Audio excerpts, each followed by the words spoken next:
नमस्कार, आपण पाहताय कोकणचं नंबर 1 महा चॅनल कोकण साध लाईव्ह. बातमीपत्रात आपलं स्वागत. सुरुवात करूया हेडलाईन्सनं. ग्रामपंचायत विरोधात ढोलताशा आंदोलन. सोशल मीडियावर पट्टेरी वाघाचा धुमाकूळ आणि सिंधुदुर्ग बँकेची आर्थिक घौडदौड कायम.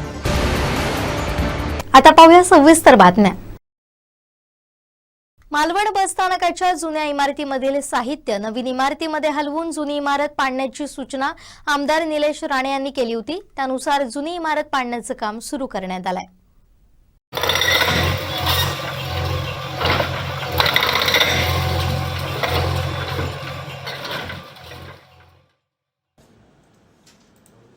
काही दिवसांपूर्वी मालवण बसस्थानकाच्या जुन्या इमारतीच्या स्लॅबचा काही भाग एका महिलेच्या डोक्यावर पडला होता.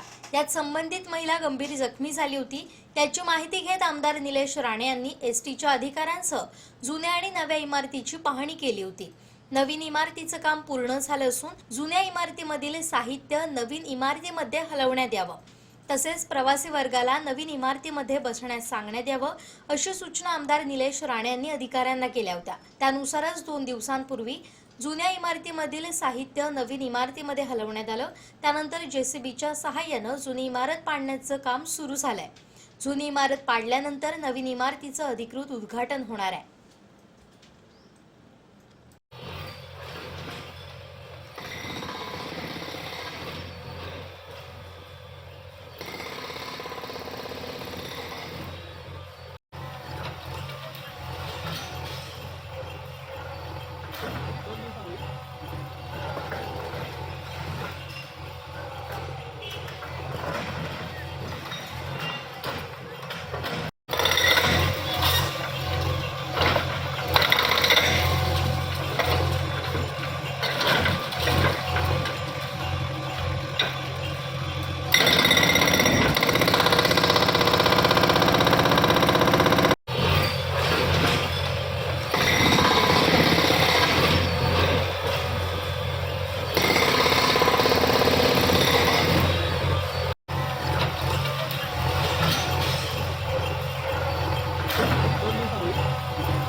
मालवण देऊळवाडा ग्रामपंचायतीने इमारतीसाठी खरेदी केलेल्या जागेमध्ये ग्रामनिधीचा गैरवापर केलाय असा आरोप करत त्याची सखोल चौकशी करावी या मागणीसाठी मालवण पंचायत समितीसमोर ग्रामस्थांनी ढोलताशा आंदोलन केलं.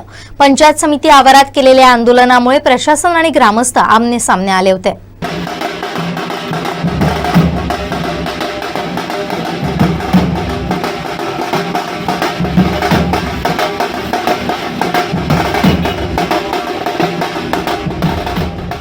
मालवण देऊळवाडा ग्रामपंचायतीनं नवीन इमारत बांधकामासाठी ग्रामनिधीतून गैरव्यवहार केला असून सर्वे नंबर 133 हिस्सा नंबर 29 ही जमीन खरेदी खतानं खरेदी केली आहे. त्यासाठी ग्रामनिधी फंडाचा गैरवापर केला असून त्यात गैरव्यवहार झालाय.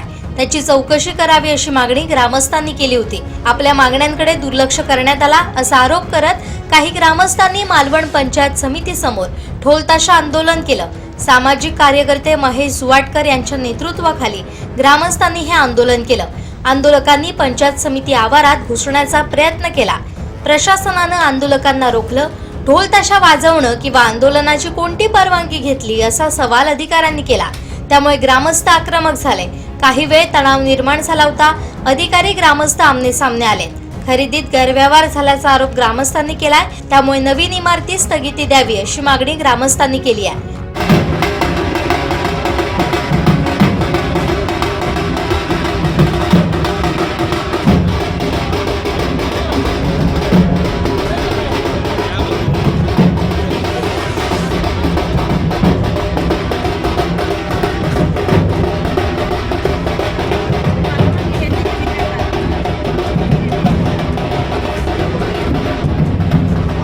मालवण परमिशन आहे तुम्हाला? परमिशन आहे का? परमिशन आहे तुझ्याकडे? असं तर आलं नव्हतं. पोलीस परवानगी घेतली आहे, पोलिसांनी अर्ज दिलेला आहे. परवानगी घेतली आहे. अशी तर तुमच्या विचारात नाही ना. तुम्ही जर असं बोला तर एवढी गोष्ट का विचार करता? तुम्ही प्रामाणिक सांगा, एवढा विचार का केलाच नाही? नाही तर हे आंदोलन काही नाही, शिरोची मान्यता नाही, काही नाही. साहेबांना बोललेलो आहोत. बोललेलं आहे ना, तसं नाही. पण सांगवा शिवसेना आहे ना. नाही ते वाजवा. आमचं वाजवायचं. असं म्हणता ना, काय करायचं? बोलू नका. काय केली? मग बघूया काय तरी. पण आपण जाऊया ना पोलिसांकडे. आपण जाऊया ना. हा. कशाला? ते जर म्हणत असतील वाजवू नको, कारण हे तुम्ही असं मला आता एवढा सांगताना हे सांगताना आणि तुम्हाला लक्ष वेधी आमचा विषय आता जे तुम्ही सगळे एक आला एवढे दिवस का नाही आला? काय दिलं चुकीचं तुम्ही काही देत काय नाही साहेब? तुम्ही ग्रामसभेत घेतला का विषय? कुठे आहे दाखवा तरी आम्हाला लेखन देण्यात आलं, विषय काढण्यात आला नाही. तो हजर होतो. त्यांनी आम्हाला लेखी दिलेलं आहे की आम्ही बक्षीस पत्रामध्ये ही जमीन घेतलेली आहे. मग आता खरेदी खताचा प्रश्न आला कुठून? हा हे काय त्यांचं उत्तर आम्ही जमीन दाखवली ना तेव्हा त्यांनी हे उत्तर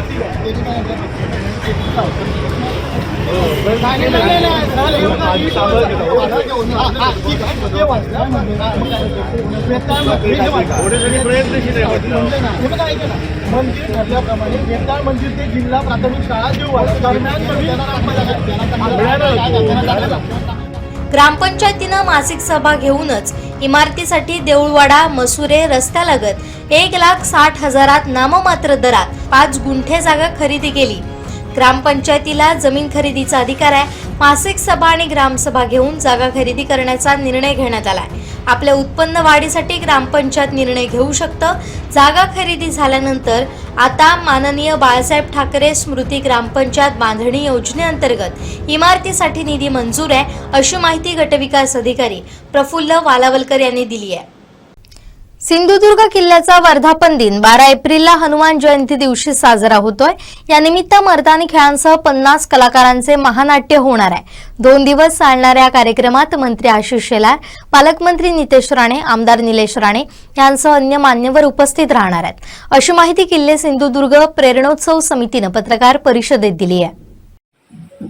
सिंधुदुर्ग किल्ल्याचा वर्धापन दिन म्हणजे सिंधुदुर्ग किल्ल्यावर हनुमान जयंतीच्या दिवशी छत्रपती शिवाजी महाराजांनी गडावर गड प्रवेश केला.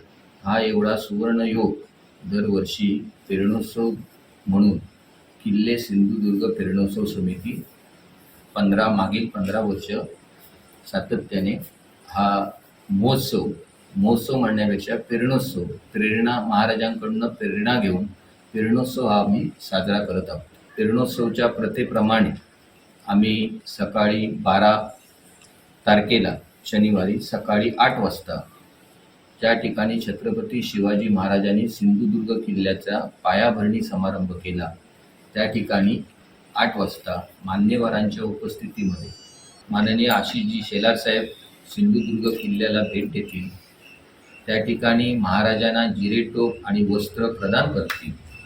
त्या ठिकाणी मानवंदना होईल, मर्दानी खेळाची मानवंदना आणि सायंकाळच्या वेळी ढोल ताशाच्या गजरामध्ये ह्या सगळ्या मान्यवरांचं स्वागत करून मामा वरेरकर नाट्यगृहामध्ये रणरागणी ताराराणी यांच्यावर असणारं महानाट्य, 50 कलाकारांचं महानाट्य ह्या ठिकाणी महाराष्ट्र शासनाने जे आम्हाला स्पॉन्सर केलेलं आहे त्यांनी दिलेलं नाटक आहे, च्या सहयोगाने त्या ठिकाणी प्रेक्षकांसाठी खुलं नाटक या ठिकाणी राहणार.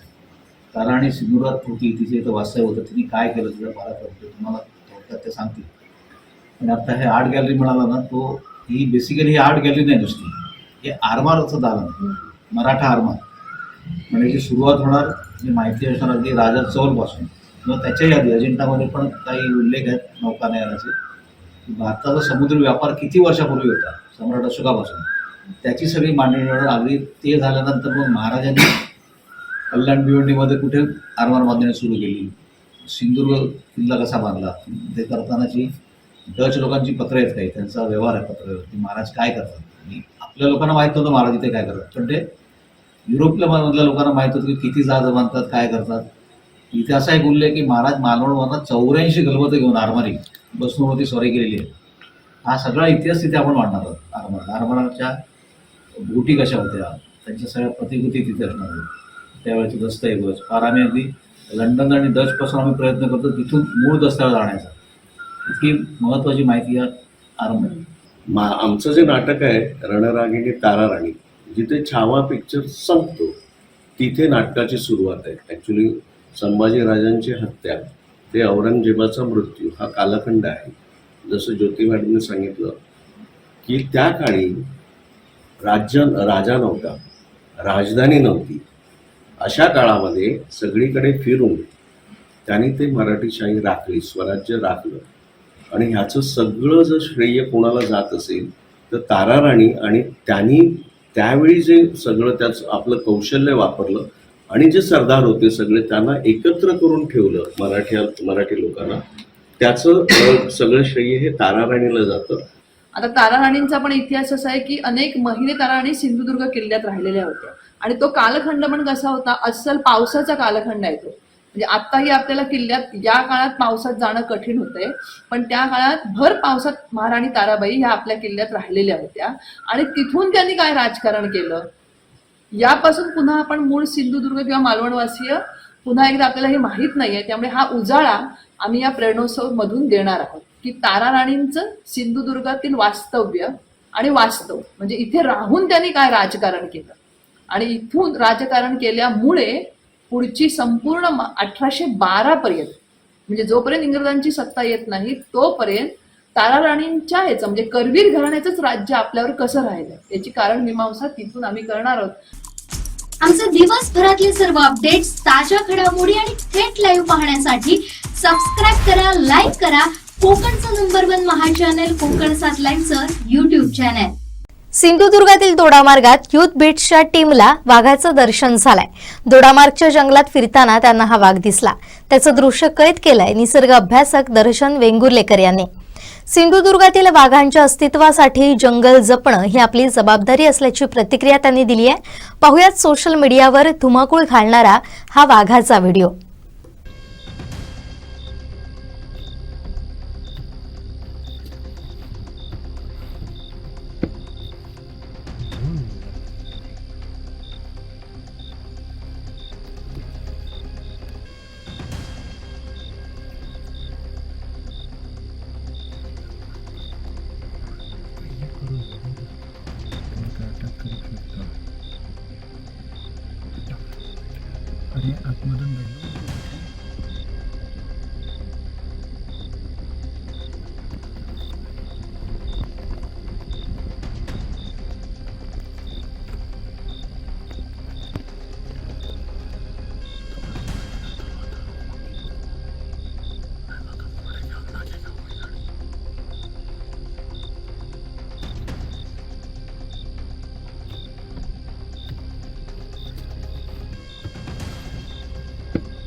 सिंधुदुर्ग जिल्हा मध्यवर्ती बँकेची उलाढाल यावर्षी 6,094.75 कोटींपर्यंत पोहोचली आहे.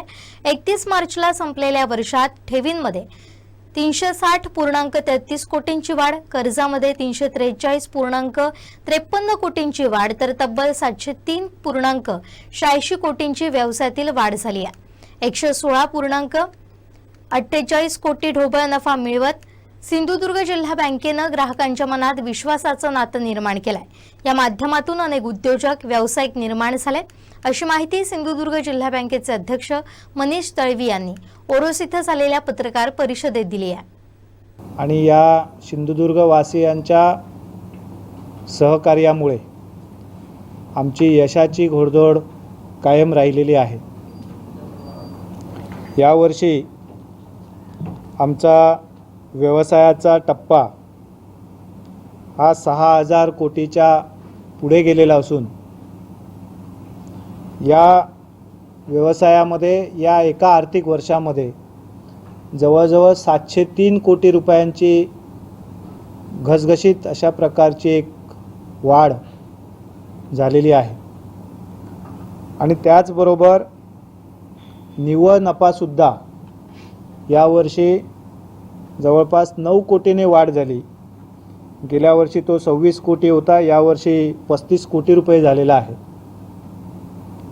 आणि त्याच्याचबरोबर आमच्या ठेवींमध्ये आम्ही संपूर्ण कोकणात, मग ते रत्नागिरी जिल्हा बँक असेल, रायगड असेल, ठाणा असेल, मुंबई असेल, या सगळ्यांच्या पुढे गेलेलो आहोत. आणि 12.12% एवढा वाढीचा दर आम्ही यावर्षी कायम ठेवला. आणि जवळपास 360 कोटी रुपयांच्या ठेवी यावर्षी आमच्याकडे नवीन प्राप्त झालेल्या आहेत.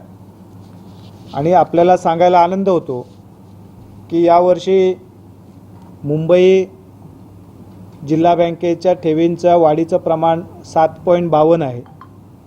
ठाणे जिल्हा बँकेच्या ठेवींच्या वाढीचं प्रमाण 5.36 आहे.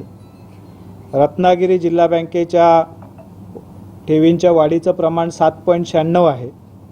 आणि रायगड जिल्हा बँकेच्या ठेवींचं प्रमाण 6.73 आहे. आणि सिंधुदुर्ग जिल्हा बँकेच्या ठेवींच्या वाढीचं प्रमाण हे यावर्षी 12.12 राहिलेलं आहे. आपला छोटा जिल्हा असूनसुद्धा या ठिकाणी यावर्षीसुद्धा ठेवींचं प्रमाण चांगलं राखण्यामध्ये जिल्हावासियांची आम्हाला चांगली मदत झाली. आणि त्यामुळे आमचा जो CRAR आहे तो सुद्धा आम्ही 11%च्या पुढे ठेवण्यामध्ये यशस्वी झालेलो आहोत. आणि याच सगळ्यामध्ये भाग भांडवलसुद्धा जवळपास 3 कोटीपेक्षा जास्त रकमेने वाढलेलं आहे. स्वनिधी आत्ता आमचा 5,576 कोटी रुपये स्वनिधी आत्ता झालेला आहे. आणि या सगळ्याबरोबरच खेळतं भाग भांडवलसुद्धा हे त्या ठिकाणी 41.70 ना 41 कोटी 70 लाख एवढं आमचं स्वतःचं खेळतं भाग भांडवल झालेलं आहे. ग्रॉस प्रॉफिट किती? आणि यावर्षी आपण हायेस्ट म्हणजे आतापर्यंतच्या प्रॉफिटमधला ग्रॉस प्रॉफिटमध्ये आपण आतापर्यंतचा उच्चांक गाठलेला आहे. यावर्षी आपला 116 कोटी रुपयाचा हा ग्रॉस प्रॉफिट ढोबळ नफा बँकेला प्राप्त करण्यामध्ये आम्ही यशस्वी झालो आहोत. आणि या सगळ्याचबरोबर आपला नेट NPA हा 0% राखण्यामध्ये सुद्धा आपण यशस्वी झालेलो आहोत. तनिषा भिसे मृत्यू प्रकरणात आतापर्यंत सर्वात मोठी अपडेट समोर आली आहे. या प्रकरणात ज्या डॉक्टरांवर गंभीर आरोप झालेत त्या डॉक्टर सुश्रुत घैसास यांनी राजीनामा दिलाय. हॉस्पिटल प्रशासनाची होणारी बदनामी आणि रुग्णांची होणारी गैरसोय पाहता सुश्रुत घैसास यांनी राजीनामा दिलाय. त्यांच्यावर गंभीर आरोप करण्यात आला होता. या प्रकरणी मोठा वाद झाल्यानंतर आता डॉक्टर सुश्रुत घैसास यांनी आपल्या पदाचा राजीनामा दिलाय. तर दीनानाथ मंगेशकर रुग्णालय प्रशासनानं याबाबतची सविस्तर भूमिका मांडली आहे. आमच्याकडे डिपॉझिट मागायची पद्धत डॉक्टरांकडनं नाहीये. हा आमचा ऍडमिशनचा पेपर आहे. त्या पेपरवर खर्चाचे अंदाजपत्रक असे लिहिलेले. हा छापील पेपर प्रत्येक रुग्णाला हा दिला जातो. हा भिसेंना नाही, every single patient get this paper. Doctor याच्यावर लिहितात पेशंटचं नाव, त्याला कोण डॉक्टर ऑपरेट करणार आहेत, शस्त्रक्रिया करणार आहेत का नाही करणार आहेत, खर्च किती होईल. डिपॉझिट लिहायची पद्धतच नाहीये. परंतु काही कारणाने त्या दिवशी राहू केतू काय डोक्यात आला, डॉक्टरांनी एक चौकोन करून त्याच्यामध्ये 10 लाख डिपॉझिट लिहिलंय. ही गोष्ट खरी आहे. असं कोणीही लिहित नाही. यांच्यापैकी कोणालाही तुम्ही विचारू शकता. मी इथे रोज साधारणपणे 10 शस्त्रक्रिया करतो. आजवर किती केल्या असतील, अगणित असतील. एकाही पेशंटला असं काही लिहून दिलेलं नाही माझ्या आयुष्यात. या लोकांनी काय दिलं असेल त्यांना तुम्ही विचारू शकता. त्यामुळं डिपॉझिट जर काही समजा कोणाला घ्यायचं असेल तर ते बिलिंग डिपार्टमेंट डॉक्टरांशी बोलून समजून घेऊन त्या रकमेपैकी किती रक्कम घ्यायची असं फक्त काही सिलेक्टेड केसेसमध्ये ठरवतं. ह्या केसमध्ये तशा प्रकारचं डिपॉझिट डॉक्टरांशी बोलून त्यांनी काहीतरी पेशंटला सांगितलंय. जर हे रुग्ण प्रशासनाच्या कोणाकडेही आला असता, प्रशासन म्हणजे सचिन व्यवहारांचं ऑफिस, चॅरिटीचं ऑफिस, या कुणाकडेही कंटेन आता एक पूर्वी इथे ट्रीटमेंट घेऊन गेलेत, ते जर आले असते तर कदाचित आज या प्रकरणाला हे वळण लागलं नसतं. ऑल द टाइम ते काय झालं, फक्त त्यांचं डिपार्टमेंट, त्यांची ओपीडी आणि नंतर तिथून घरी जाणं रागावून, असं म्हणूया आपण. एक सांगा, असंवेदनशीलता म्हणजे ज्या रुग्णालयामध्ये खूप काम चाललंय तिथला स्टाफ पेशंटच्या प्रती कमी संवेदनशील होतो. हे शासनाच्या काय, गव्हर्नमेंटच्या, प्रायव्हेटच्या सगळ्या ठिकाणी, अगदी रेल्वे स्टेशनवर गर्दी असली, एअरपोर्टवर आपण आता बघतोय. तर संवेदनशीलता म्हणजे काय होतं, कामाच्या गर्दीमध्ये प्रत्येक माणसाला जो पूर्ण न्याय मिळायला पाहिजे तो त्या कामाच्या गर्दीमध्ये मिळत नाही. आणि त्याच्यासाठी एक धक्का देणारी क्रिया म्हणून आम्ही याच्याकडे बघतो. आता ह्याच्यात एक तिसऱ्या माणसाने उत्तर द्यायचं. जेव्हा डॉक्टर गैसास आणि शासनाची कमिटी 5 तास एकमेकांशी बसून हेच बोललेत, त्याच्यावर एक तिसऱ्या माणसाने चौथं ओपिनियन द्यायचं, हे बरोबर नाही.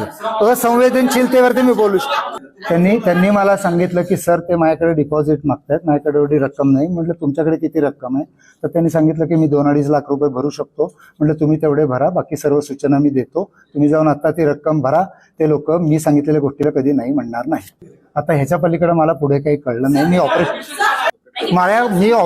मी ऑपरेशन करत असताना नातेवाईकाचा फोन आला. एकदा आला, मी घेतला नाही. दुसऱ्यांदा आला, मला त्या असिस्टंटने सांगितलं की सर कोणतरी परत फोन करते, तुम्ही घ्या. मी घेतला आणि त्यांना सांगितलं की तुम्हाला जे शक्य आहे ते भरा, बाकी ट्रीटमेंट इथे होईल, तुम्ही काळजी करू नका. एवढाच आमचा फोन. अहवाल हा आम्ही शासनाकडे पाठवलाय.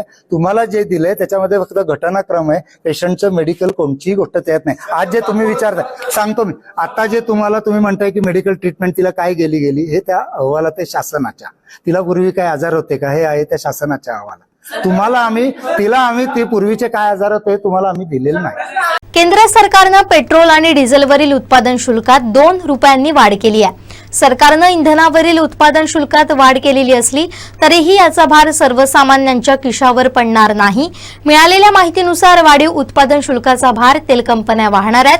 त्यामुळे उत्पादन शुल्कात झालेल्या वाढीचा परिणाम सर्वसामान्यांच्या खिशावर होणार नाहीये. सरकारनं गेल्या वर्षी लोकसभा निवडणुकीच्या आधी 14 मार्चला पेट्रोल डिझेलच्या किमती प्रति लिटर 2 रुपयांनी कमी केल्या होत्या. उत्पादन शुल्कातील वाढीनंतर पेट्रोलियम आणि नैसर्गिक वायू मंत्रालयानं एक्सवर एक पोस्ट केली होती. उत्पादन शुल्कातील वाढीनंतर पेट्रोल डिझेलच्या किमतीत सरकारी तेल कंपन्या कोणतीही वाढ करणार नाहीयेत. त्यामुळे पेट्रोल पंपांवर इंधनाचे दर बदलणार नाहीयेत अशी माहिती मंत्रालयानं दिली आहे. अर्थ मंत्रालयानं याबद्दल एक नोटिफिकेशन जारी केलंय. त्यानुसार पेट्रोलवरील उत्पादन शुल्क आता 13 रुपये प्रति लिटर झालेलं आहे, तर डिझेलवरील उत्पादन शुल्क 10 रुपये प्रति लिटरवर गेलंय. त्याचा किरकोळ बाजारातील दरांवर नेमका काय परिणाम होणार याबद्दल आदेशात काहीही स्पष्टपणे नमूद करण्यात आलेलं नाहीये. पण उद्योग जगतातील सूत्रांच्या माहितीनुसार किरकोळ बाजारात इंधनाचे दर बदलण्याची शक्यता नाही. आंतरराष्ट्रीय बाजारात तेलाचे दर घसरले, त्यामुळे पेट्रोल डिझेलच्या दरात कपात व्हायला हवी होती. वाढवण्यात आलेल्या उत्पादन शुल्काला त्याच कपातीच्या बदल्यात ऍडजस्ट करण्यात आलेला आहे. नवे दर 8 एप्रिल पासून लागू होणार आहेत. सोमवारी खनिज तेलाच्या दरात घसरण झाली आहे. अमेरिकन बेंचमार्क खनिज तेल 4% घसरलाय. त्यामुळे खनिज तेलाचा प्रति बॅरल $49 आलाय. त्याच प्रकारे ब्रेंट क्रूड $2.25 घसरलाय. $63.33 प्रति बॅरलवर आलाय. गेल्या काही दिवसांमध्ये खनिज तेलाच्या दरात मोठी घसरण झालेली आहे. त्यामुळे तेल कंपन्यांचा नफा वाढलाय. त्यामुळे सरकारनं उत्पादन शुल्कात वाढ केलेली आहे. भारत जगातील 3रा मोठा तेल आयातदार देश आहे. भारत आपल्या गरजेच्या 87% तेल आयात करतो. रामनवमीचा देशभर उत्साह दिसून आला. सिंधुदुर्गातील कुडाळ मंदिरांमध्ये पारंपरिक पद्धतीनं रामनवमी साजरी करण्यात आली. पाहुयात रामनवमी सोहळ्यातील काही दृश्य.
दशरथराये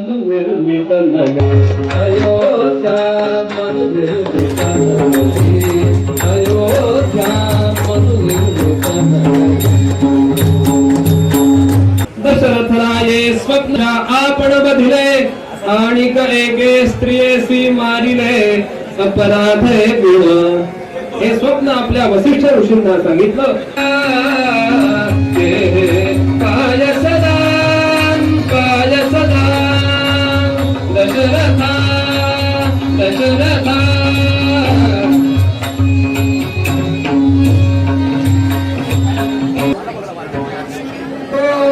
हरी कागश्री सूर्यभांबरा काम जन्मला काम जन्मला राम जन्मला राम जन्मला राम जन्मला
उपजिल्हा रुग्णालय सावंतवाडीसाठी आरोग्य प्रशासनाकडून ALS अँब्युलन्स देण्यात आली आहे.